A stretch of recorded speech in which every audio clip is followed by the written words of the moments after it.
Hi everybody, it's Jennifer, and thanks for stopping by to see the third vlog on creating engaging content. Today, I'm going to hold this because I'm outside and it's kind of windy.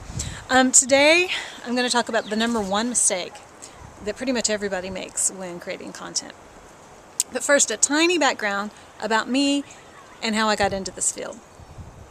I don't have a formal background in education, but throughout my 20s, I was in college and in grad school. I have a degree in political science. I studied Russian. I have a degree in Russian literature. I taught Russian as a teaching assistant for a local university. I worked in a continuing ed program, helping to run their program in international languages and culture. And I do teach for a university right now, an online class on global cultures. But around my early 30s, I had my son. I stayed home with him for a few years. And then when I decided to put him in preschool, I wanted to go back to work. The economy wasn't great, better than now, but wasn't great. So I went to a temp agency at a local university, and they placed me in a biology department. I knew nothing. Well, I'd studied biology, but it had never been a big interest of mine. But this program is being run by a professor. He had a grant to have an outreach to North Carolina high schools to get them more involved in emerging fields in biology. And there was a woman who ran the day-to-day operations who was a retired high school biology teacher. It's amazing. She came up with the most engaging, exciting curriculum and lesson plans for teachers. And she did it using a 5-step method. It's called the 5E program. It had been around since the 60s. You can Google it. It was designed for science teachers. But for me, it was so exciting to see this easy 5-step program that pretty much helped you organize any kind of content you had and make it exciting for people, helped them to learn. So while I was doing my temp work, on the side, I was also creating curriculum using this 5E method, which has been used for science teachers.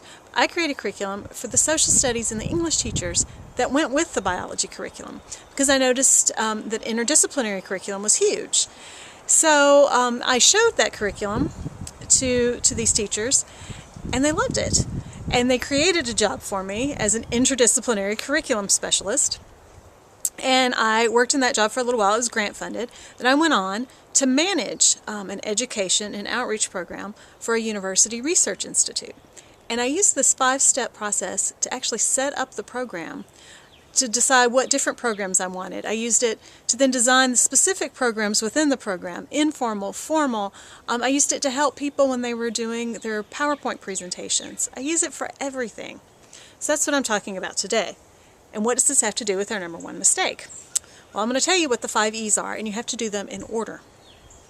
The first E is engage. You have to engage your audience, your students, whatever. You have to get them involved, get them interested in the subject first. Second is explore. Once you've got them interested, involved, get them on their own, you guide them, but on their own to explore the topic. Start thinking about it in their own minds. It's a way to get them to come up with their own questions, get them even more interested. The third step, notice this is number 3, is explain. You don't do explanation till the third step. So it should be obvious to everyone now what the number one mistake is. You sit in a PowerPoint, you sit in a class, you read something someone's written. What do most people do first?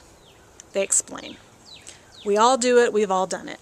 I want you next time that you're in a situation to hear someone present information to notice, do they engage you first? Do they get you to explore it, or do they explain right away?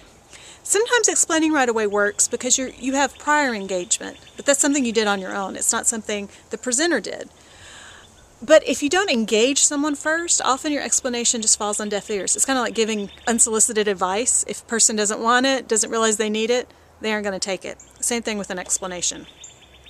So, until my next vlog, I want everyone to explore your own work.